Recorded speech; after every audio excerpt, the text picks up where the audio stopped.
How's it going, everybody? Bryan, Alvarez, and Dave Meltzer here. November 1st, 2018. Figure4online.com/wrestlingobserver.com. We got a huge list of things to talk How was about Halloween today. How was Halloween? It was great. Took out Paisley. It's the first year she knew what was going on. That's really cool. Yeah, ran all over the place. Got a lot of candy. Just going nuts. She doesn't eat candy, but she likes to get candy. She doesn't like to try any new food. So we got a ton of candy here in this house that she's not going to eat. But she doesn't eat vegetables? Dude, she doesn't like to eat anything. It's a battle to get her to eat anything. Don't worry, I went through all that. I still do. Yeah. I have a son who only eats pizza, rice, and French fries. I think she eats a little more than that at this point, but not a whole lot more. Yeah, so it's very difficult. And he's going to Japan, which I guess he can eat rice there. Yeah, he'll have rice. He's good to go. Yeah, he can get a lot of rice. Yeah, Paisley could go to Japan. She loves rice. She wants rice every single day. There you go. Rice. It's easy. She eats exactly like I did when I was a little kid. Mm-hmm. All right, let's talk about this news here. There's a million things. It was announced today, Hulk Hogan, he is the host of the Crown Jewel show. And I would say, can you imagine? But yes, I can imagine. What better show to bring back Hulk Hogan than Crown Jewel in the Kingdom of Saudi Arabia? Yeah, a show that like no one's going to watch him in. Can you imagine they're bringing these guys back? And I really don't think a lot of people. Okay, so here it's a Friday afternoon. I mean, there will be people who watch, but it's a Friday afternoon, and it's really. I just see this as a show that a lot of people are just going to say skip. You know, partially because it's a Friday afternoon, and partially just because. You know what I mean? It's so tasteless. You know that. So I just. It is, but it's all people have been talking about for like a month and a half now. It doesn't matter. I just see this weird desire to just watch this train wreck. Maybe. I don't think it's going to do that good. The last one, the numbers of the last one, from based on what I could tell, the Evolution had like an incredible amount of talk, and in the end, and I mean it was a very well received show, but I don't think a lot of people watched it. When I looked at the Google searches, it was like way below a usual pay-per-view. And, you know, the tickets were, you know, mostly bought by, I would say mostly, but a large percentage were bought by scalpers, and they were practically giving them away at the end. So it was not a show that had really like great interest. But like if you hear like, it felt like, you know, I mean, that people were talking about it like crazy. And I see this one just because of the time. And I just think also, here's another thing. The last time WWE did two big shows in close proximity that I remember, the second one died. It's like you can't really do another big show in 5 days. Now, I know there's going to be some interest in Hulk Hogan, but way, way, way less than if he was debuting on a Raw or if he was debuting on a big pay-per-view on a Sunday. And the same for Shawn. There's going to be some, and there's going to be some curiosity, but I really see this as a show that I mean, we'll see, but I think it's a show that a lot of people are going to skip. Some people will watch on delay and all that, but I think that just with the weekend and everything, people are just going to, you know, I think there's been so much WWE, and it's a hard one to watch. I mean, I'm going to watch it because I have to, but as a fan, there's just no way I'd watch this show. You know, there's way better stuff to do this weekend than watch. I just saw a bad Undertaker match. I don't need to see another one. Maybe with Shawn it'll be good. I'm not counting on it though. I mean, when was the last time? I mean, Kane hasn't had good matches in a long time. Undertaker looked terrible in this last match. Triple H, I think, is good, but he didn't look good in his last match. But I think that was more due to Undertaker. And Shawn, I'm sure Shawn will be real good, but I don't know.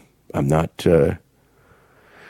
I don't know. I know they pushed the tournament, but it's like, I guess Kurt Wrestling's kind of interesting, but I look at like these 8 guys, and Randy Orton's Randy Orton. You see him all the time. He's always fine. He's never exciting. He's technically good. Jeff Hardy we see all the time. Rey Mysterio's kind of new and fresh. Miz is Miz. You know, they don't give him any real credibility anyway. And Bobby Lashley's, you know, I mean, he's just not getting over. And Rollins is good. I mean, Rollins is real good. Then what else? Kurt Wrestling's interesting. And Ziggler's, you know, Ziggler's just a guy. So I don't know. I'm not. I don't know. I just feel that there just feels like that there's a lot of negativity on this show. You don't say. Yeah, real. So I think the one thing with Hogan is that, like, because I think they were really clever on this one in the sense that they're bringing him back instead of like making it a big deal and going like, I mean, it would mean a million times more if they would say like Hulk Hogan's coming back at Survivor Series and you build it up for a couple weeks, but that also gives people time to go in there and complain about it. Whereas this one, it's like you can't even complain about it because, quite frankly, when it comes to this show, Hulk Hogan coming back is the least of the issues. It's not even, it's like, it's a minuscule issue compared to everything else. So it's kind of like you're going to sneak him back and they're not telling you about it or anything like that. They did a video. They had produced a commercial before Monday's Raw, that was going to, announce Hulk Hogan back as host. And the decision was made not to play it. So they wanted to sneak him on the show without any publicity, because that was, that's the decision making. There's so much interesting decision making going on here. They almost did an AJ Styles and Daniel Bryan empty arena match. That was in the offing to air during the show, but I think the feeling was that that would call more attention to the fact that Daniel Bryan wouldn't go to the show, and I think that they want that as quiet as possible.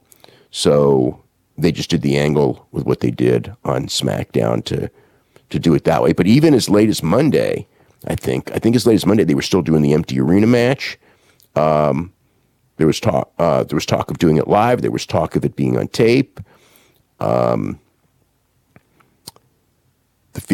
was talk of doing it with a screen that would act like it was in Saudi Arabia and not showing it in Saudi Arabia so people would get mad in Saudi Arabia, maybe doing an intermission in Saudi Arabia and putting the match on during the intermission and acting like it's there. But then they figured that if they did it with like a screen showing Saudi Arabia, then there would be no, the crowd wouldn't be reacting to the match since they weren't seeing it.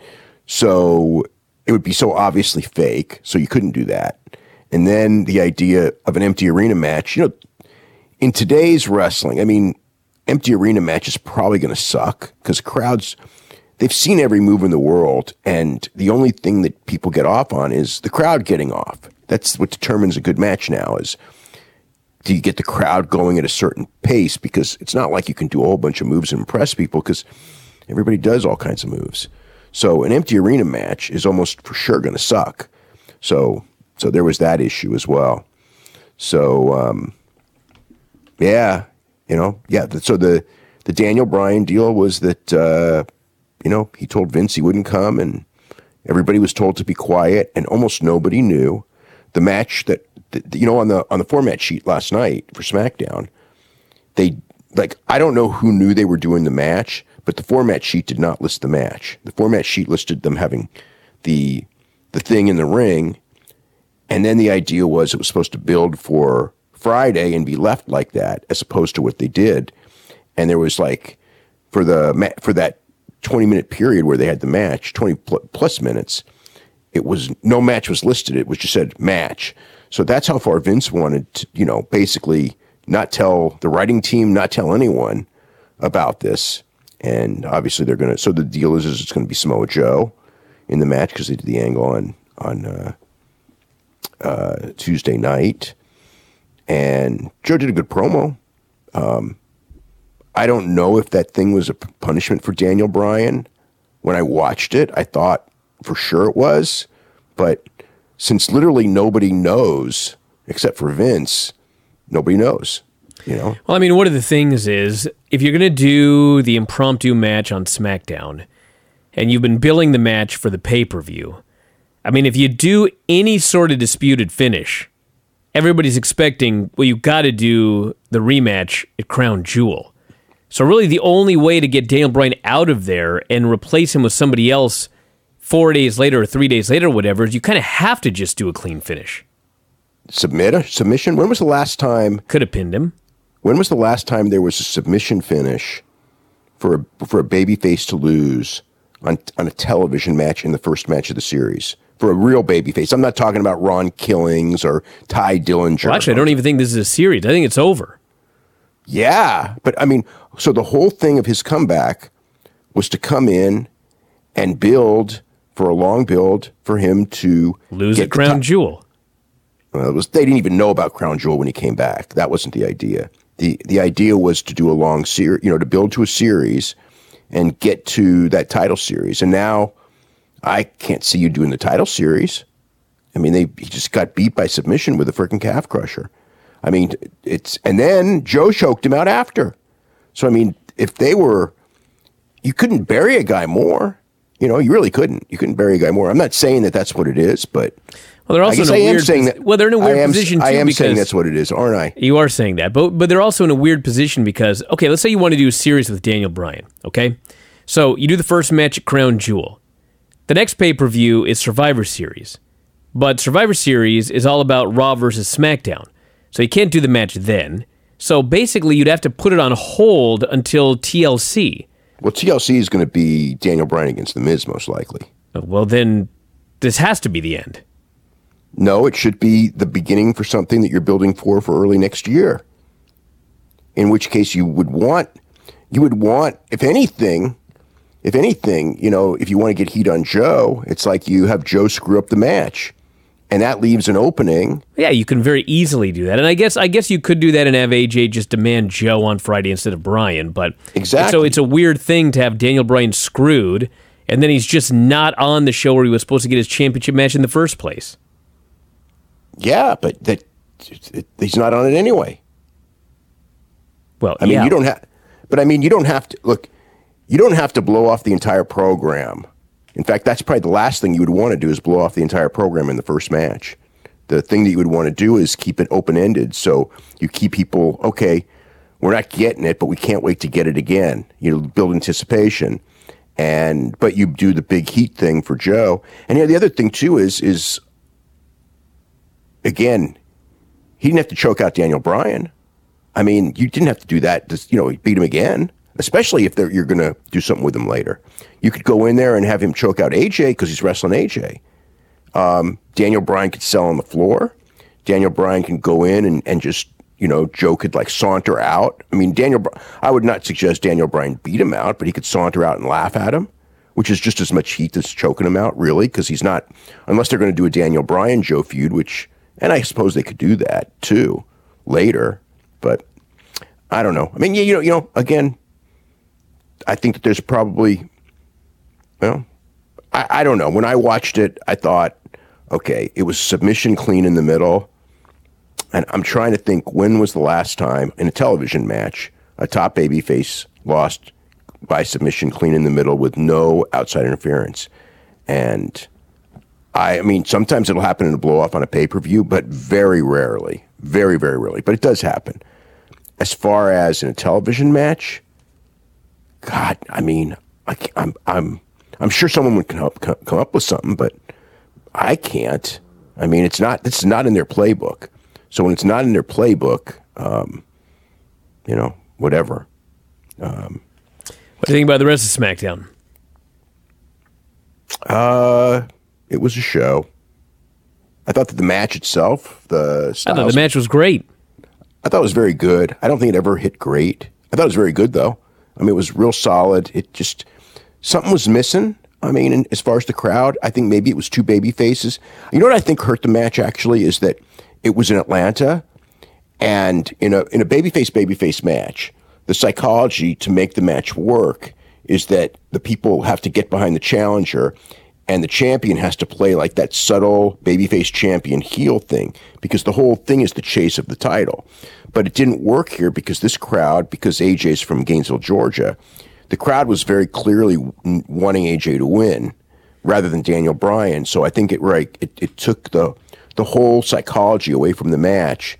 And so, they worked a good match, but when Bryan is selling his knee the whole match, which is done to set up the fact that he's going to submit, when he makes his comeback, the people didn't really want to see the comeback because, and it didn't get a big pop because they wanted AJ to win. So I think that's what was wrong with it. But I mean, technically, of course, those guys are great, but I didn't think the match was great. I thought the match was well worked in front of a crowd that didn't react the way that, a normal crowd would react to that match in pretty much any other city. So I thought that the Jeff Hardy and Rey Mysterio against Randy Orton and Miz match was nothing. I mean, just absolutely nothing. There was 8 minutes and it was slow as hell. Like Randy Orton, he's so good, but he never has good matches.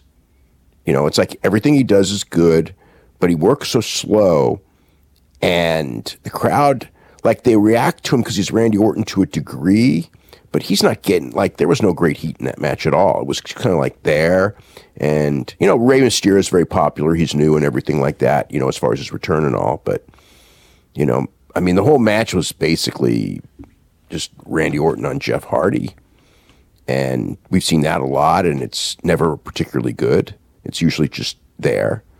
Nakamura and Ty Dillinger. R-Truth, because Ty Dillinger got hurt.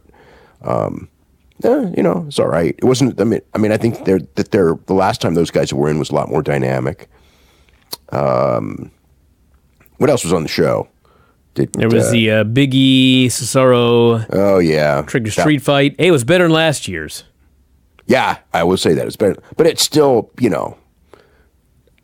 I don't know why every year in Thanksgiving and Halloween they have to do this gimmick stuff, because it's like it's always not good. This one wasn't that bad.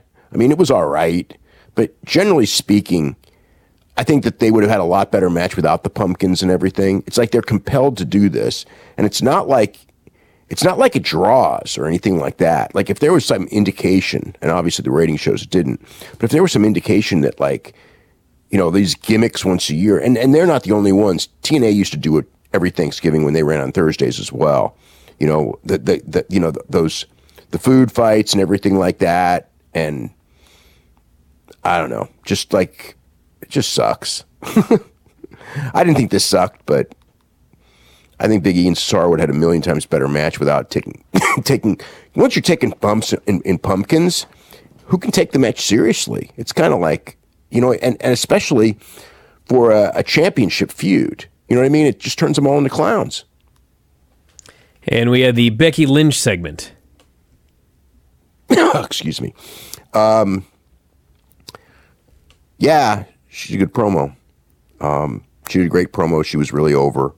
Trying to think what else. What else did they do there? She challenged Ronda. Said she was going to break her arm. Yeah, it's a good promo. Good job. She did a good job there. That's going to be a really interesting match, because I think in a lot of cities, Ronda Rousey and Becky Lynch is going to get, like, maybe, it's weird, because there's a lot of fans who will come to see Ronda Rousey, but the most vociferous fans are going to cheer for Becky Lynch. But the show's in Los Angeles, so it may be more Ronda Rousey, but the Becky Lynch fans may still be louder. I don't think it really matters. If they boo Ronda Rousey, it doesn't matter. But it's just, it is interesting, because I don't think they're expecting it, especially in Los Angeles. But yeah, Becky Lynch is such a ridiculous babyface being portrayed as a heel. It's just kind of, it's not the first time this is going to happen. And actually, I think in a sense, if they turn her, the thing is, okay, they should turn her at some point, because she is so popular. But knowing them historically, and I'm using Rusev as the example, they're going to wait so long to do it that by the time they do it, it's going to be past the peak. And she'll still be popular, because Rusev's popular, but Rusev isn't half as popular as he would have been if they turned him at the right time.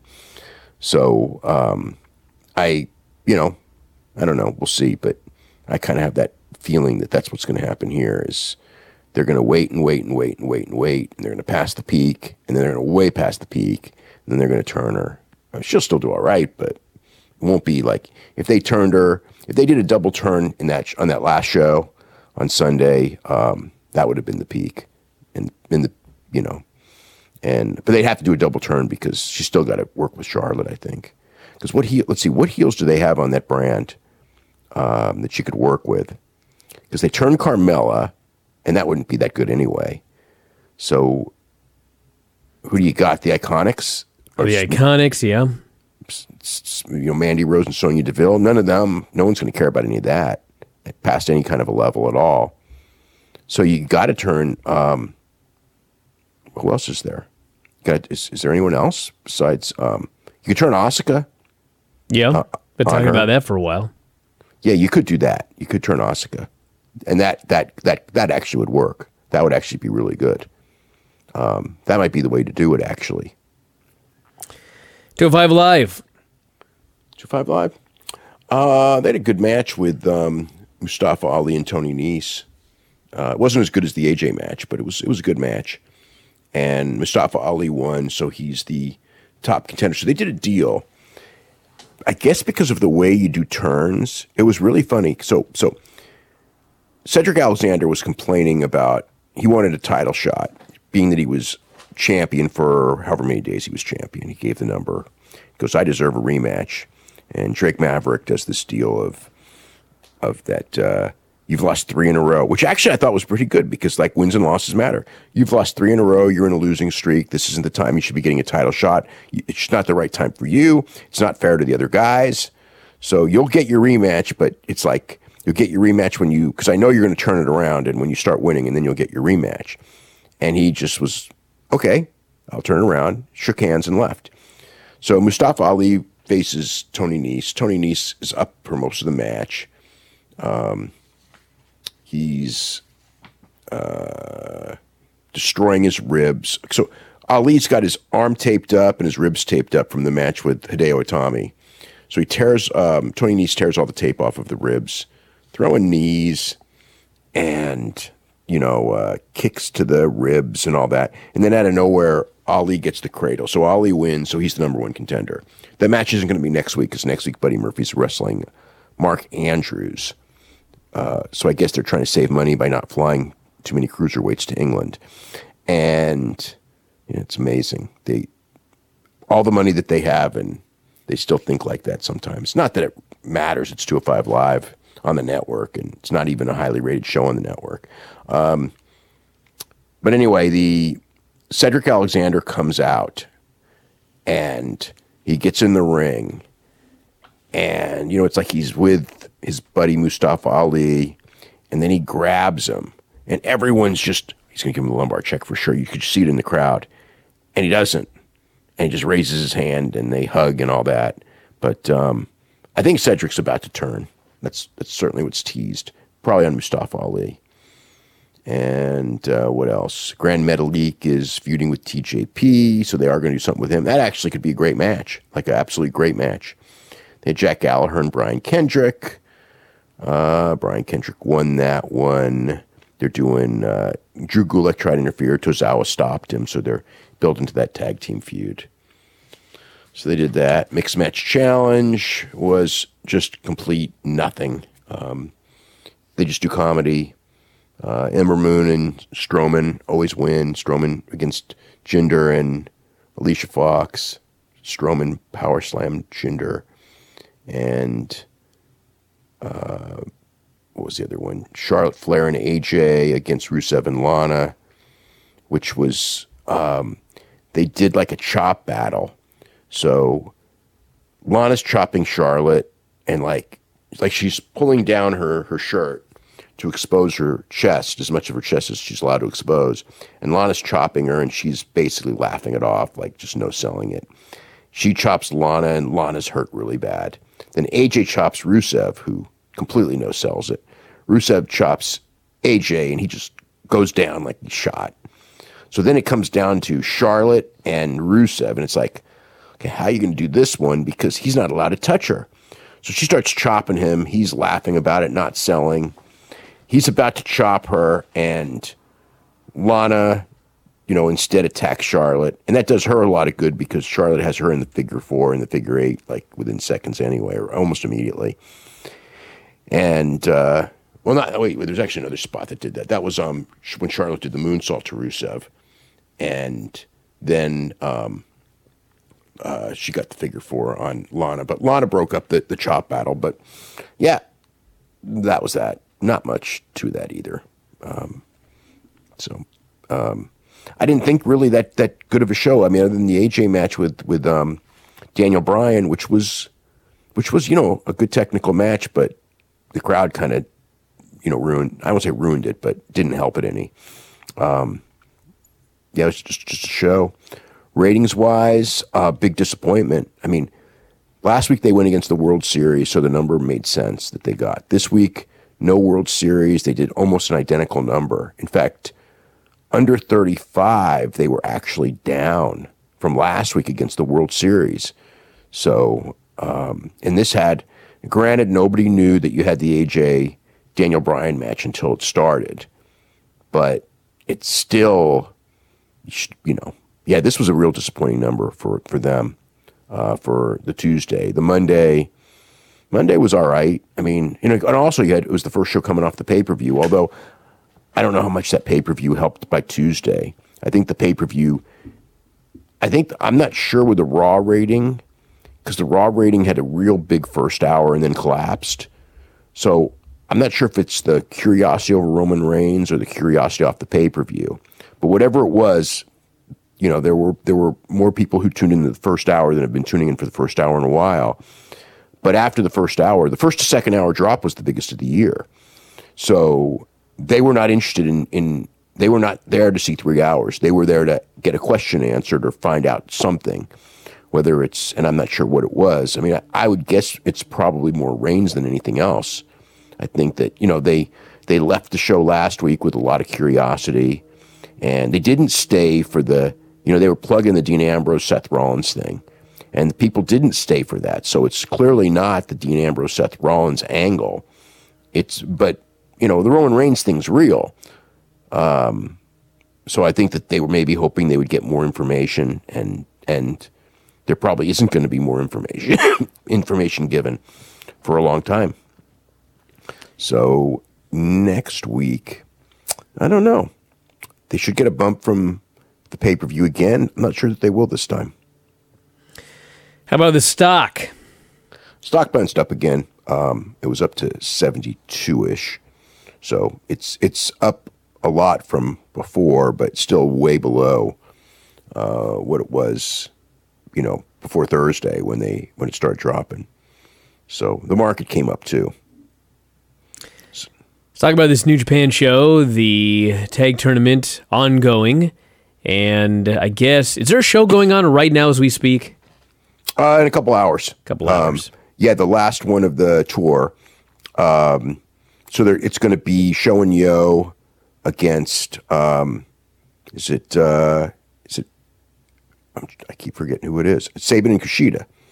So if Saban and Kushida win, then the finals on Saturday would be Kanemaru and Desperado against Shingo Takagi and Bushi. And that's probably what it'll be. If not, then you're going to have a three-way with Sho and Yo. So that, as the final. So that's the situation. I can just imagine if Kevin Kelly was watching, I don't know, man. I can just imagine. That guy must be having nightmares about working with Lanny Poffo tonight. Man, oh man. Is he on again tonight? Yeah, Lanny's still on tonight and Saturday, but this time with Kevin Kelly. So Saturday's Power Struggle. Yeah. Man, oh man. And he's the commentator for Power Struggle. At the last one, is the Callis back at that point? I don't know what's going on. Callis will be doing some shows, but he's not doing every show because he's got his other job. I know Callis is definitely doing the Tokyo Dome. I believe he may be doing something before the Tokyo Dome, but I'm not sure of the dates yet.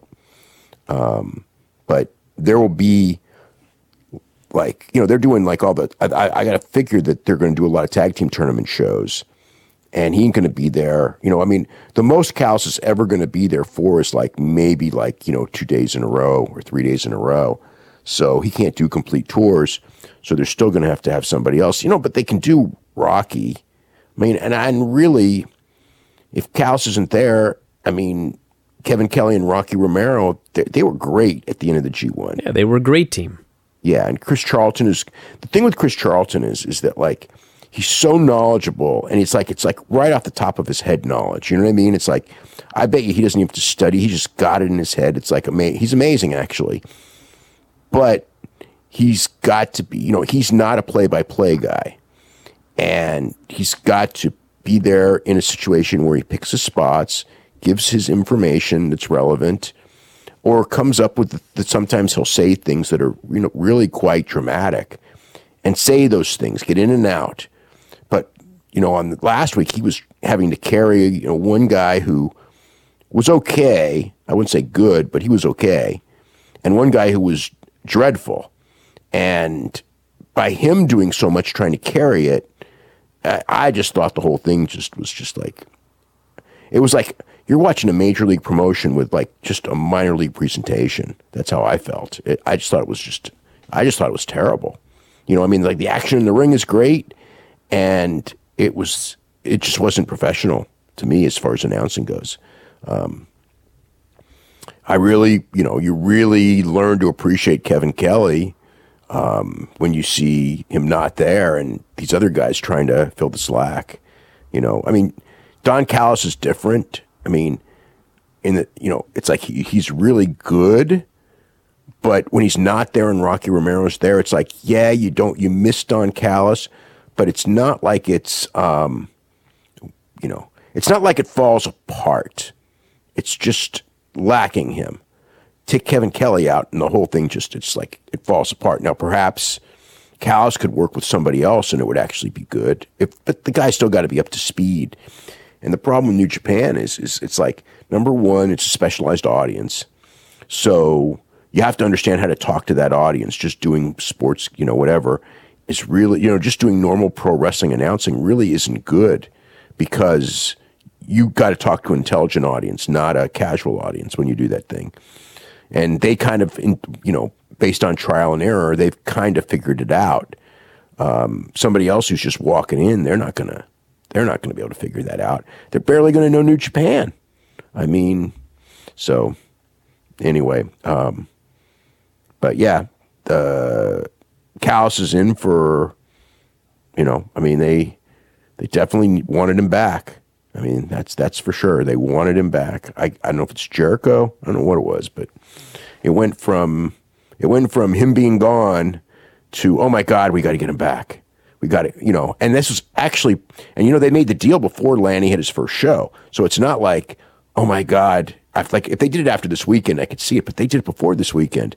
So that's Jericho. You know, that's Jericho out there on Twitter, and you know, maybe what I wrote as well, and just management going like, oh my God, we need to, you know, because as soon as they made that deal, I mean, immediately they put it out. So it's like we need positive publicity right away. So they were just so they made that deal, which is for the best. All right, tell us about the Baba Memorial Show. Let me see. They just announced a bunch of names. Tanahashi is going to be on it. Kento Miyahara is going to be on it. Naomichi Marufuji, Jun Akiyama, Daisuke Sekimoto. Great Kojika. So Kojika is interesting because he basically started with Baba. Baba started 3 years before him, I think. I think Kojika started in 63 and Baba in 60. If not, I'm pretty close on those dates. So Kojika is the oldest active wrestler. Let's see. Kojika's born in 40. Well, Dory Funk Jr. was born in 41, but I think Kojika works more than Dory. So Kojika is 76 years old, and he's going to be on that show. I don't know, whatever. Who else is on the show? Takao Omori, who's one of the last of those All Japan guys. Taichi and Yoshinobu Kanemaru, and Tomoaki Honma. So those are some of the guys on the show. Marufuji's on the show. I don't know if I mentioned him or not. So I mean, for the first group, I mean, it's you know, you got names. So I mean, Tanahashi and Miyahara might be in the same match. So that's actually like something special. Joey Janela Spring Break sold out immediately. Yeah. So it was like 700 tickets, and I think the cheapest price was $90, and the most expensive was $195.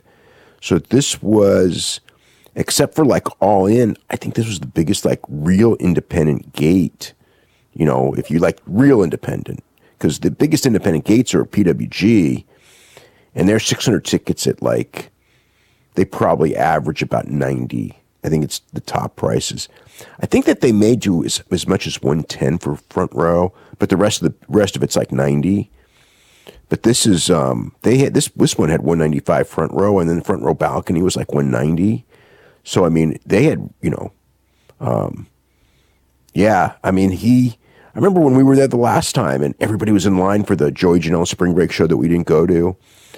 For whatever it is, it's like that's like this big cult thing at WrestleMania that you know, I mean, it draws better than like the, you know, Impact and, you know, Revolution Pro and Progress and these like real groups. But everybody wants to see Joey Janela's Spring Break, which is a credit to him and the wackiness of the show.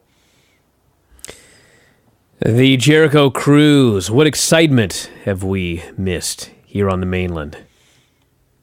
Everybody had a good time, from what I understand. I heard like the wrestlers were saying that the fans were the right kind of fans. The wrestlers were the right kind of wrestlers for the fans, because they're not nobody.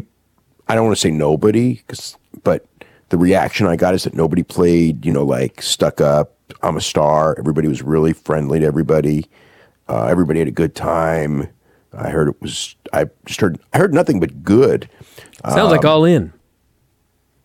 Yeah, probably similar type of crowd too. The thing I heard was that the matches were like way better than expected. That those guys, like, you know, it's like on the cruise, I would think that you're kind of like going to do a lot of comedy and you know what I mean? It's not like serious arena big match. And I heard like Young Bucks and LAX, like they did like pay-per-view match. And the, you know, a lot of the other matches, Mark Briscoe and Jay Briscoe, I heard had like a phenomenal match against each other. So you had a lot of good wrestling. There was an angle with Jay Lethal and Johnny Impact, belt versus belt. I have no idea if there's actually going to ever be a match. Right now, as far as I can tell, based on what I was told today, there's actually no plan for a match, but they'll, you know, do that, I guess, in some form. So all this, I guess, you know, as far as like the big matches, that's all going to be on Fight TV. I think it starts tomorrow, actually. I guess I probably should get that just to see that. God, more wrestling to watch, right? So what'd Cody say? Right, a lot of things. The tape I saw of him, he said that he's not going to WWE, that he's going to do everything in his power to have a second All In. Now, he clarified to me that, in fact, he wants to do a second All In, but by no means is that a done deal or a sure thing. But he wants to do that. And as far as, said he's absolutely not going. And they did a skit on Being the Elite. When I saw that skit, it's like, there's no way they're going to WWE. I shouldn't say no way, because, you know, it depends on what WWE offers. You know, WWE can offer really big, and they couldn't, you know, if WWE offers enough, they couldn't turn it down. Although I know that there were some offers that have been made to some guys in WWE that surprised me, in the sense of how much they could make outside WWE. Like, you know, one person who's there was like, they got an offer for, I mean, ridiculous money for way less dates. And it very much surprised me and it was, you know, equal money. And this would be one of the top guys in WWE. So there are, New Japan is weird, but they are willing to pay real big money for certain, like they did with Jericho. They're willing to pay real big money to certain people. So that's quite interesting. Where were we on this? So yeah, I don't know what, you know, the Cody skit. The Cody skit on Being the Elite. Cody's out there And they're doing this thing of they're all telling scary stories. And Cody's scary story is about being an independent contractor. And it's like, independent contractor, and you're on the road 260 days a year. And now I know people are going to go like, really nobody does more than about 180 matches. But what you forget is that you're traveling every week, in most cases the day before, or in other cases, you leave the next day and it's a travel day. So you're really on the road. I mean, the idea of being on the road 260 days, if you're a full-time guy in WWE, it's probably pretty close to being on the road that many days. I mean, it's not like you're not wrestling that many days, but you probably are on the road that many days. And so he's going like 260 days on the road, no health care. And what else did he say? Hey, what else did he say that was? Oh, and you know what you're going to do on Christmas? You're going to be on an airplane on Christmas. So I don't know that somebody who's going to WWE is saying that as his scary story. So he, if nothing else, which is funny because he usually doesn't say anything bad about them and usually praises them because he started there. He worked his whole career there. And I don't think that he was, what's the word? I mean, I've never talked to him where he was bitter about anything there. It's like he just wanted to leave because he wasn't going to get a shot there and he needed to leave. You can either be like a lot of these guys, a guy like I'm thinking of is like Mojo Rawley, right? I mean, Mojo Rawley's a really good athlete. He's a big guy. And, just for whatever reason, he ain't going to ever get a shot there. I mean, it's very clear. He's never getting a shot. Chad Gable, I mean, is at least getting a small shot, but he's another one too. I'm talking about guys who are good, who probably could adapt. Because, a lot of the guys, if they left, they probably couldn't fit into and adapt. And I'm not sure Mojo Rawley could. I think he could. Chad Gable, I'm positive, could. But when you see guys like that, it's like, it's like, look at what Juice Robinson did with his career. I mean, he was going nowhere in NXT. Cody was going nowhere in WWE. I mean, he had a good run and he had an Intercontinental title and all that, but really his career was going nowhere. And he got out, and both those guys, Juice got out, and Juice is a way, way bigger star than had he stayed. Cody is a way, way bigger star than he stayed. So, I mean, there's some people where it works better. It won't for everybody, but I guess everyone's got a different comfort zone, of what they want out of life. I mean, if you don't leave, you get a comfortable paycheck. I mean, it's not, those guys on the bottom aren't making big money, but it's comfortable. It's certainly better, better living than most jobs. You're doing reasonably well. You're going to be there for a while. They really don't fire guys unless you screw up, from a discipline standpoint. They usually, now when they're trying to stockpile, they're usually going to keep everybody around. So if you're a good boy, you're not going to get fired. They're going to be frustrated unless you have no ambition. And if you have no ambition, then you'll be completely fine. But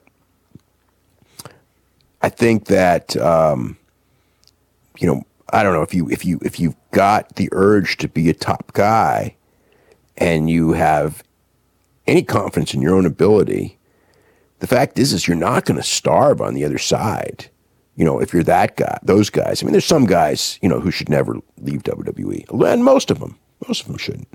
I wouldn't recommend it to too many, but the guys who are talented that are going nowhere, they should just go. It's just. I mean, I know you got to wait. You got to wait till your contract's out, but some guys should. You can become a star on the outside, and then they'll want you. Look at McIntyre. The greatest thing that ever happened to Drew McIntyre was them firing him. Because if they didn't fire him, he wouldn't have improved at the level he did, and he wouldn't have come. You know what I mean? And then when they wanted him back, now they see him as a superstar. When he left, you remember he was like freaking. He was a bottom guy. I mean, in his case, that wasn't his decision. That was their decision, and it just worked out well for him. Unlike like with Juice Robinson and Cody, where it was their decisions to get out of there, or Sami Callihan, where it was his decision to get out of there. And all three of those guys benefited greatly from that decision. So I don't know. I think, I don't know what everyone's ambition is. I don't know what everyone's goal is. But, if you wait too long, the door's going to close on you, and then it'll be too late. Because if they establish you as a job guy for too long, you come out and you're a bum who came out. You know what I mean? And that's not going to necessarily be so good. Ono is the next guy heading to Evolve. Yeah, well, he's doing a lot more shows. So the deal with Evolve is Evolve and WWE now are just doing they're going to be there to give experience to the NXT guys, because a lot of the NXT guys don't get enough dates. I mean, that's one of the negatives of NXT right now, is because there's so many guys there that everyone's splitting up. So you maybe get one match a weekend, and if you're lucky, two. And I think if you get two matches a weekend, you probably can improve to a decent level. But one match a weekend, that's going to be slow improvement. And so it's more dates, and it's against different people, and it's working a different style. Now, Ono's not really like the prime. I mean, it's good. Ono gets to do what he likes, and he's got, he was there before and everything like that. But to me, like, Ono's not the guy that I would want to send to Evolve. I mean, it's good for Evolve because he fits in, but I think the Street Profits who they sent, or Fabian Eichner is another one who they sent, or Dan Matha, like those kind of guys. You need to send guys that you think can be champions someday and need the opportunity to go out there and work as a main eventer. Exactly. Like when Evolve first got Riddle, and he was pushed as like a top guy. Not right away, because he wasn't. He was green. No, but that was the role, was to get him there and get him over as a top guy, and he learned how to do it. And it's better to take the Street Profits and a Fabian Eichner, guys like that, and give them the opportunity to go in there and learn how to be a champion. And then when it's time to make them a champion in NXT or the main roster, you don't have a Jinder Mahal situation where they've never had to work as a main eventer before, and all of a sudden they're the champion. Yeah, you're pretty much correct. It's a great experience for them. You learn to carry a card. The other thing that's good too is that when they wrestle and Evolve, they wrestle like they're not overproduced. Because somebody was telling me that like the Street Profits were doing all kinds of moves that they're not allowed to do in WWE. And I mean, I guess that's good. And it's good, and they get to experiment more and learn more and things like that. So it's a win-win. I'm not sure. I mean, the idea is, from the Evolve standpoint, is that these guys will up attendance, and WWE is promoting them. I don't know if they're going to up attendance. I mean, Ono will up attendance, but Ono's not a guy. It's like Ono, it's nice and good that he's doing it, but it's not like he's not a guy who needs to learn how to work as a main eventer or needs to go to Evolve and learn how to work a new style. It's like, he can go there because he's got a legacy there and everything like that, or having fun, or, whatever. He's good to have on the card for sure. But, it's not, but like, yeah, Dan Matha is a guy who, he's 6 foot, whatever, 7, bodybuilder. He's been in the system for a long time, and I hear he's a good promo, but he's never broken out. And his work, no one's ever raved to me about his work. So maybe like for a guy like him, get him out of his comfort zone and try to get him to, open his eyes about more things, and maybe the light will click on and he'll come back as a better wrestler. All right, we got UFC this weekend, UFC 230. And before we get into the card, how were the ratings from this past weekend? Horrible. It's the worst Saturday night in history. Then they went head-to-head with the World Series, so that's, and a lot of college football. And they had a crappy card. I mean, I can't tell you how not interested I was in that UFC card Saturday. I did watch it, but I was just like, and it wasn't like it was bad. I couldn't get into it. I mean, like the whole thing, I was into seeing how Anthony Smith would do against Ozdemir, to see like if Anthony Smith, because he had looked really good in his previous 2 fights. But even though he beat Ozdemir, when it was over, it was like, Anthony Smith's can't, he's not. He showed so many weaknesses to me that a top guy should beat him. But he's got a good win streak, and he probably isn't far from a title match just because of who he's beaten in the win streak. But I wasn't confident that he's going to be the answer to John Jones, put it that way. So this coming weekend, it is the Daniel Cormier-Derek Lewis fight from Madison Square Garden, November 3rd. Championship's on the line, and Derek Lewis trained 3 hours a day for this one, as opposed to his 30 minutes, he claims. And Daniel Cormier had the hand injury, and what a fight. What a main event. What a main event. I know. Derek Lewis could beat him, too, but that would be... what a story that would be. But it would be, if Derek Lewis beats him, everyone's going to look at it like it's, an undeserving champion type of thing. I mean, he may get over just because he's kind of funny and everything.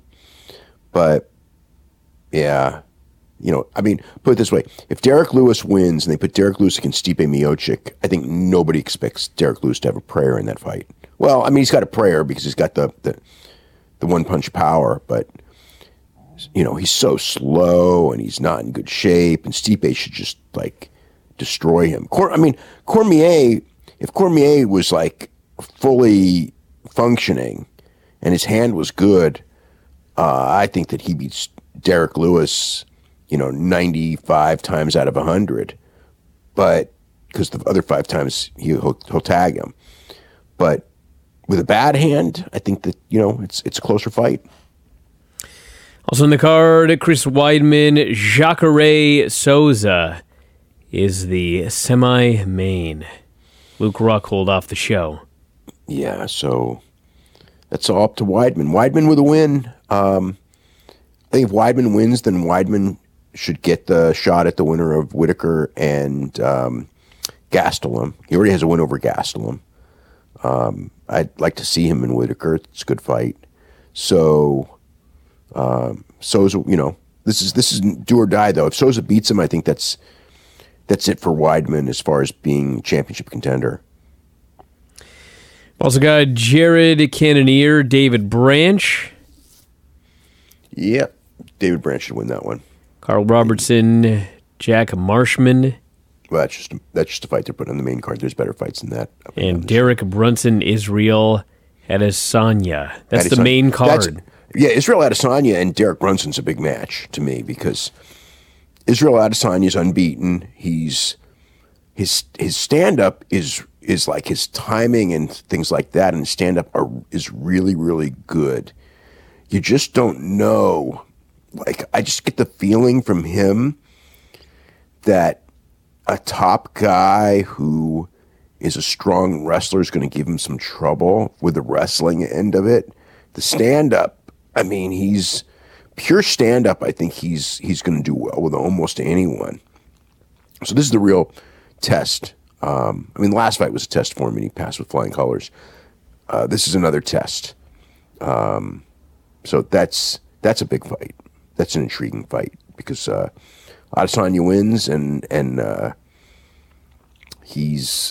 you got to reckon with him, and you got to put him with the top guys. All right, let's jump into the mailbag at WrestlingObserver.com. Let's not take forever to answer this one because we probably could go on for years. Where does Crown Jewel rank in the list of morally repugnant things the company's done the last 35 years? Oh, man. I think that it may be... Let's remember the show continuing after Owen died and Eddie Guerrero's in hell... Eddie Guerrero in hell was that. These are completely different things. Eddie Guerrero, the exploitation of Eddie Guerrero was pretty bad. I think this is much worse. This is much worse. The show continuing after Owen died was just a decision that they would probably not make now, but they were not prepared. And sometimes when you're not prepared for a decision, the thing is, so here's the mentality. Vince, you gotta understand about Vince. Vince is 100% business, 100% numbers. Above like reality. You know what I mean? It's like, I'm like really into numbers, okay? But if I was like running a company, and I would make decisions based on that, but like if real life interfered, I go, hey, real life's more important than numbers. But I don't think that like I know from people like on shows like, Brian Pillman died, and they're thinking of ways to bring his widow on television to pop a rating. It's like, I mean, that happened. That really happened. I can't even believe it did, but I saw it with my own two eyes.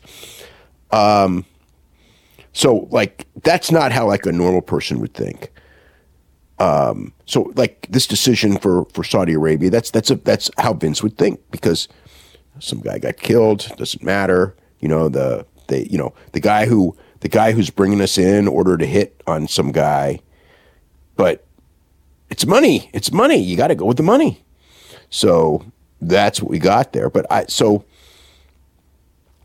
with the Owen thing, it wasn't like continuing the show was the decision that Vince McMahon would make, because that's how he would think. But he's never been in that position before. I think if he's in that position now, I don't know that he continues the show, because I think then it was just like you never give back money. You never give back money. You can't cancel the show. Then you have to do refunds. And you had that old school, the wrestling mentality is like in baseball, if there's a rain out, or baseball, if somebody died in the middle of a game in baseball, that game's ending. You know what I mean? If somebody dies on the field, like has a heart attack before a game starts, something like that, they're not going to play the game that day. I mean, that's just because, you have a culture in baseball where if shit happens and you have to refund money, you refund money. In wrestling, it's like you never refund money, no matter what. It's like, I remember Terry Funk was talking to me about this once, and I forget what it was. It was probably an issue, something. It wasn't the Owen Hart issue. I know that. It was years before. But he was just like, no matter what, you never give back the money. And it's like, well, baseball would. Baseball canceled if it rains. Rain out, you get a refund, or you get a ticket to the next game, and life goes on. That's just how it is. So, but it's a different, wrestling doesn't have the same mentality. But yeah, I think the Saudi show, given the timing and everything, man, I don't know. I mean, as far as Vince goes and a Vince decision, yeah. But I mean, as far as the company, no. I mean, the culture that led to the deaths is worse. The ring boy stuff was worse. I mean, but that's not. I mean, I guess Vince oversaw the company and everything. I mean, the ring boy stuff's way worse, I think, than going to Saudi. But they're both terrible. This person here says, I was watching the Chamber of Horrors match this afternoon after randomly choosing to watch Halloween Havoc 91. Dave gave it 2 stars, trashed the match. I was wondering whose idea it was, what the wrestlers thought about it, and why didn't Abdullah do the stretcher job like he was supposed to? I don't remember. They advertised something, and that's when they electrocuted him, right? Yep. Yeah. He was in the electric chair. Yeah, it was kind of funny. Person says, Monday night, Dave mentioned the average age of WWE viewers. Is there any information on the average age of the other major promotions, New Japan, Impact, CMLL, UFC, Bellator, or for major pay-per-view events like All In? Okay. Most of them, it's not. Impact was much older. Lucha Underground was much older. CMLL, no idea. New Japan, TV, no, I don't know, but I would presume Japan, it's going to be younger, because in Japan, it's like wrestling fans are usually in a very selective age group. It's not like older people kind of grow out of wrestling, whereas here they stay in more. There's not as many older fans in Japan, and there's not as, so I think that it would skew younger. As far as All In, who knows? But who knows? They don't have, they're not on TV, so you're not going to know anyway. New Japan. The one thing with New Japan is it's a lot more female than by percentage than I don't know than anyone, because there's Japanese like Dragon Gate and those companies is going to be more female than New Japan, but a lot more women by percentage watch wrestling in Japan or go to wrestling in Japan than the United States. This person here says, what do you think of the Hall of Fame credentials of Bill Apter and Stanley Weston? I don't know. I mean, it's like if you're into those magazines and you think it's important, then they're big names. Stanley Weston was a publisher of very important magazines for a long, long time. Bill Apter was the face of those magazines for a while. So I don't really have an opinion one way or the other on I don't really have a strong opinion one way or the other on either of them. If they go in, that's fine. If they don't go in, I don't think it's like a tragedy. Bill's my friend, but a lot of those guys are. But it's like if people think that they should vote for him, then that's fine. But I don't think it's like a slam dunk or anything like that. He was around. Like I said, he was the face of the magazines. If you think those magazines are, but I don't think that those magazines are, it's hard to say. Are those magazines more important in our culture than the Japanese magazines were in their culture? I would almost say no for sure. Mexico, probably no as well. And it's not like Tarzan Yamamoto is in or any of the Mexican writers. I'm not even sure who they would be. So I like I said, I don't know that I don't see them as slam dunks or anything. This person here says, actually, we just haven't even talked about this. Renee Young is going to Crown Jewel. Yeah, it's cool. I don't know what to say. Is Stephanie going? Michelle Wilson? I have no idea. I have no idea if they're going. But yeah, so she's going. It's the first time. I don't know that it's like, I'm sure that they could. I don't understand like exactly what it is, because I know like in Saudi Arabia, it's like the women are very much second class or third class citizens. Okay. But it's not like, like again, the Russian circus came and they got criticized and the guy who brought him in got in trouble. So it wasn't like this was not a non-issue. It was an issue, but they had women in tight costumes doing all their stuff. And it was, so it's not like they're not allowed, but it wasn't looked. It was certainly frowned upon. As far as Renee Young, I don't know what rules there's going to be on her. Put it this way, she's going to be the safest person in the universe, because nobody on any side is going to let anything. They can't let anything happen to her. So people who are fearing for her I wouldn't fear for her or any of the wrestlers. The wrestlers are going to be fine. Nothing's happened. Nothing's going to happen there when it comes to that stuff. They're bringing their Raw announce team. She's on the team. And, her going is kind of weird. But, it's real hard if you're a wrestler. It's like, I've got to think, that the majority of the wrestlers there, just because they're like living, breathing human beings, are probably not thrilled about going and probably think it's not the right thing. I'm sure there's others who do, but you got to toe the line. And like Renee Young, I don't know her political views or anything like that. I think that, if you're a woman going there, I don't think that I'd want to be doing business with people who treat women like that. If I was a woman, I'm a guy, and I don't think they should be doing that business. So it's a tough thing, but she's got to be the ambassador and the one who's, the one who's there for WWE to show that, well, things are getting better, or whatever it is, or women are fine, going there. I don't know. It's like I would never be happy being that pawn, and she's clearly a pawn in the story. But when you sign up, like I said, when you sign up for WWE, sometimes you're going to be a pawn, and that's her job in this situation. So I hope she does a good job. She'll get out of there fine. She could announce a show.